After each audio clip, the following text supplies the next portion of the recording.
ఓం శ్రీ మహాగణాధిపతయే నమః. శ్రీ మహాసరస్వత్యై నమః. శ్రీ గురుభ్యో నమః. హరి ఓం.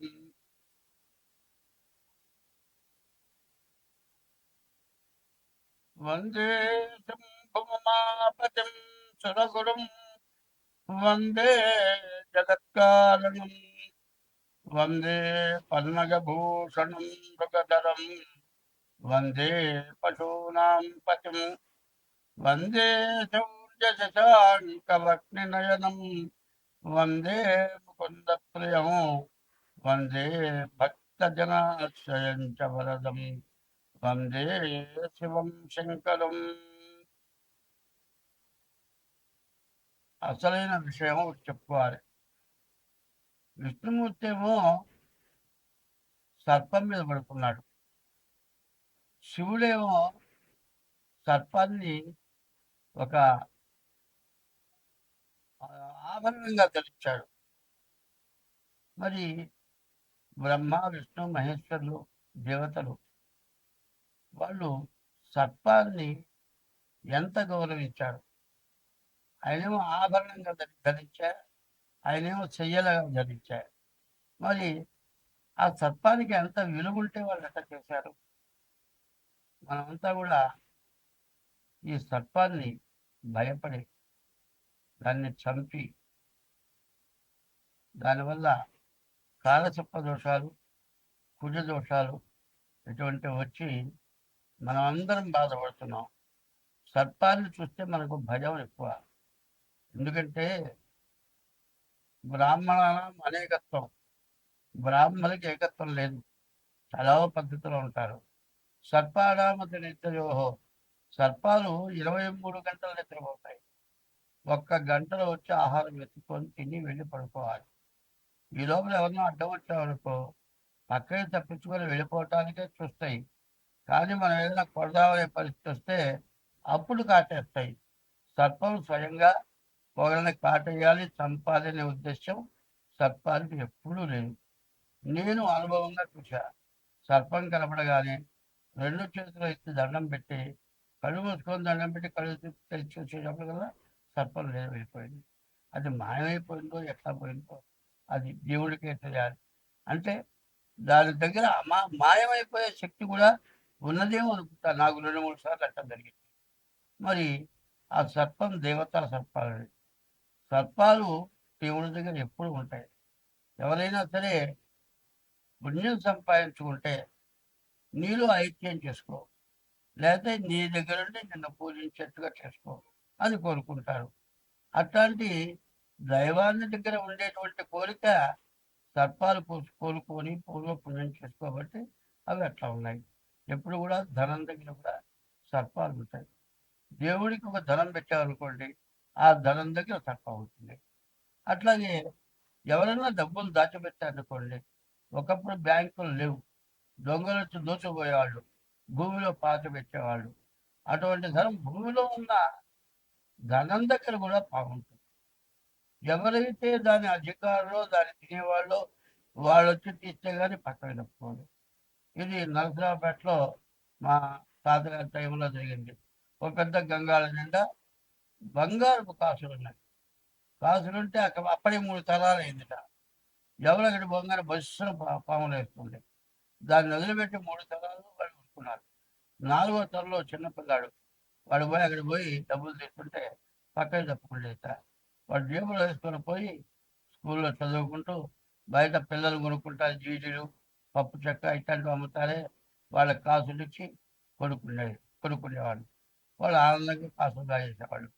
ఓ రోజు వాడు చొక్కా అది ఉతుకుతుంటే ఒక కాసు బయట పడదుగా. అదే నీకు ఎక్కడి నుంచి వచ్చింది అంటే దాంట్లో నుంచి తీసుకున్నాను. అమ్మ పాము కలుస్తుందంటే కలవదు చూడు నీకు ఎస్తాను పోయి తెచ్చాడు. దాని జోలి రాదా. అప్పుడు వాళ్ళంతా ఆ బంగారం అంతా పంచుకున్నారు. అట్లాగే దైవం ఎంత గొప్పవాడో అట్లాగే సర్పం కూడా అంత విశేషమైన గొప్పది. ఎట్లా అంటే మనిషి చచ్చిపోకుండా, ప్రాణం పోకుండా ఎన్నాళ్ళు గుట్టగుట్టలాడుతూ మంచంలో ఉండిపోయి నోట్లో పోస్తే గుట్టకేస్తాడు. ఇది కూడా మంచంలో వస్తుంటాడు. అటువంటి వాడికి పాము విషం పెడతారు మందుగా, అది పెడితే బతుకుతాడు. అట్లా చాలా జరుగుతున్నాయి. ఇప్పుడు చూడండి, ఎయిడ్స్ వ్యాధికి వచ్చేప్పటికల్లా పాము విషమే ఎయిడ్స్ వ్యాధికి వాడుతున్నారు. ఇది కూడా కాకుండా ఈ తేలు మందు, కొన్ని వ్యాధులు వచ్చినాయి, ఏది కుష్ఠరోగం లాంటి వ్యాధులు, అటువంటి వాటికి తేలు మందు వాడుతున్నారు.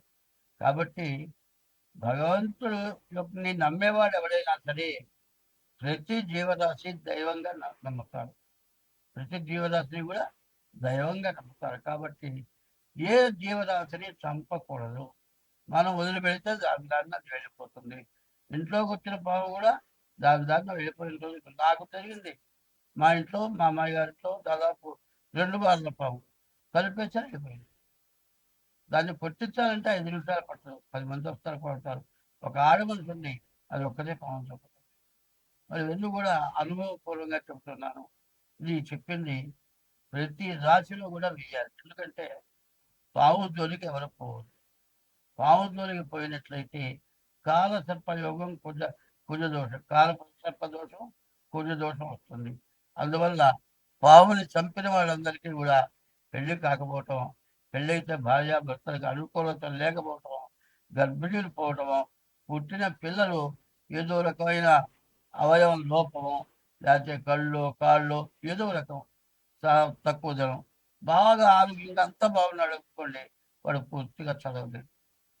అట్లా ఏదో రకమైన ఆ పావును చంపిన ఆ పాము శాపం తగిలి ఆ పాము వల్ల చాలామంది ఇబ్బంది పడుతున్నారు. కాబట్టి దీన్ని అందరికీ తెలియపరచాలి అనే ఉద్దేశంతో ముందుగా ఇది చెబుతూ ఉన్నాను.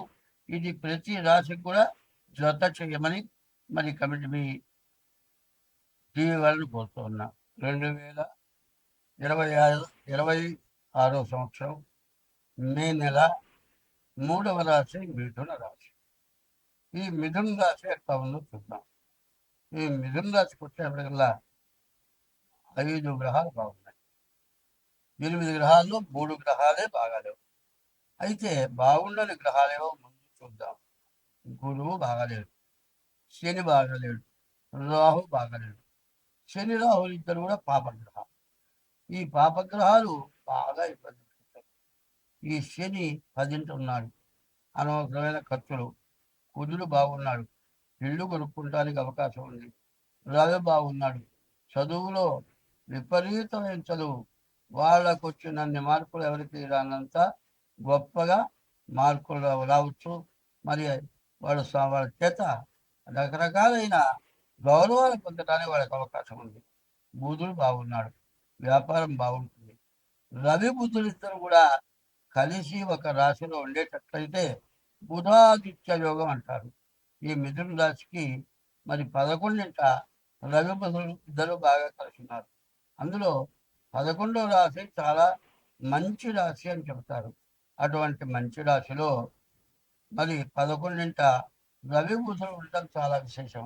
మీ వ్యాపారం విపరీతంగా సాగుతుంది, చాలా బాగుంటుంది. ఈ మేషరాశి వాళ్ళకి చాలా మంచి అనుకూలత ఉంది.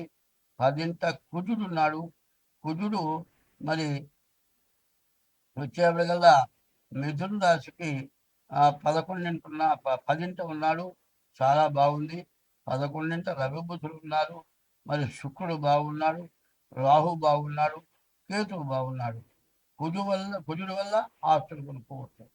కానీ శని వల్ల కొత్త వాహనాలు ఏవి కొనకూడదు. పాత వాహనాలు సంచరించకూడదు. అట్లా సంచరిస్తే ఏ యాక్సిడెంట్ అయ్యి దెబ్బలు తగలటానికి అవకాశం ఉంది. ఒకళ్ళు ఏం చేస్తారంటే ఇంట్లో కూర్చోనంటే, అరే ఏం పని లేదు కదరా, ఇంట్లో కూర్చున్నావుగా, రా తిరిగి వద్దాను ఇప్పుడు బయలుదేరిస్తాడు. అట్లా బయలుదేరితే ఏమవుతుంది, చివరికి ఎక్కడో ఏదో యాక్సిడెంట్ అయ్యి ఏ కాలో చెల్లి ఉంటుంది. పని లేకుండా పోయి కాలు కొట్టుకున్నట్టు అవుతుంది. కాబట్టి శని బాగాలేనప్పుడు అత్యవసరమైన పని తప్పితే ప్రతి పని చెయ్యకూడదు. కేతువు బాగున్నాడు, మంచి జ్ఞానం ఉంటుంది, బాగా సంపాదించే లక్షణాలు ఉన్నాయి. మరి గురువు బాగాలేదు, చదువుకునే పిల్లలకు చదువు సాగడం కష్టం. విదేశాలకు వెళ్ళాలంటే కూడా చాలా కష్టంగా ఉంటుంది. అయితే ఇప్పుడు చెప్పాల్సింది ఏమిటంటే మరి కుజుడు, రవి, బుధుడు, శుక్రుడు, కేతువు, రాహు. ఇన్ని గ్రహాలు 5, 6 గ్రహాలు బాగున్నాయండి. మరి 3 గ్రహాలు బాగాలేవు. ఈ 3 గ్రహాల వల్ల ఇబ్బందులు చాలా ఉన్నాయి. శని చెప్పాలంటే ఒక్కోడు అంటాడు, అరే నాకేదో శని వచ్చినట్టుందిరా ఇవాళ. ప్రతిరోజు బయలుదేరంగానే వస్తాడు, ఎక్కడికి కూర్చున్నా అంటాడు. నేను కూడా వస్తానంటాడు. నాతో వాడికి ఏం పని, నా ఎంబడి పడతాడు. శని కాకపోతే ఏంది? వీడు వచ్చిన తర్వాత ప్రతి పనిలో దెబ్బ తగ్గుతుంది, ఏ పని కావట్లేదు. శని బాగున్నప్పుడు ఇట్లాంటి వాళ్ళు తయారవుతారు. బాగా రోడ్డు మీదకి వెళ్ళిన తర్వాత అయినా సరే ఎదురొచ్చి ఎక్కడికి పోతున్నా, ఏం పని మీద పోతున్నా, ఇట్లా ఒకడు ఏం చేస్తాడు, ఎవరింటికైనా వెళ్ళాడు అనుకోండి, ఎప్పుడు పోతా నువ్వు, ఎందుకు వచ్చా, ఈ మాటలు ఎట్లా ఉంటాయంటే వాడు పోయే సంగతి వీడికి ఎందుకు. ఇంట్లో వాళ్ళు అయితే మర్యాద చేస్తారు, బయట వాళ్ళు ఎందుకు ఎప్పుడు వచ్చా, ఎందుకు వచ్చా, నువ్వు ఎప్పుడు పోతా, ఇట్లాంటి ప్రశ్నలు చేస్తూ ఉంటారు. ఇవి తప్పడం. ఈ రాశికి అనేక విధాలు బాగుంది. దీన్ని మీరు వచ్చే ఆదాయాన్ని మంచిది, మీరు నిజంగా నేను చెప్పింది విని మీరు ఈ మంచి అనుభవించదలుచుకుంటే మీ డేట్ ఆఫ్ బర్త్ ద్వారా కానీ, డేట్ ఆఫ్ బర్త్ లేకపోతే హస్త సాముద్రిక ద్వారా కానీ మీరు జాతకం తెలుసుకోండి.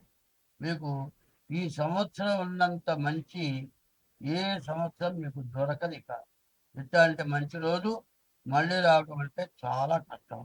అందువల్ల ఈ వచ్చిన మంచి టైంని మీరు జాగ్రత్తగా ఉపయోగించుకోండి, చాలా బాగుంటుంది. మీరు అన్ని విధాలా పైకి వస్తారు. స్వస్తి.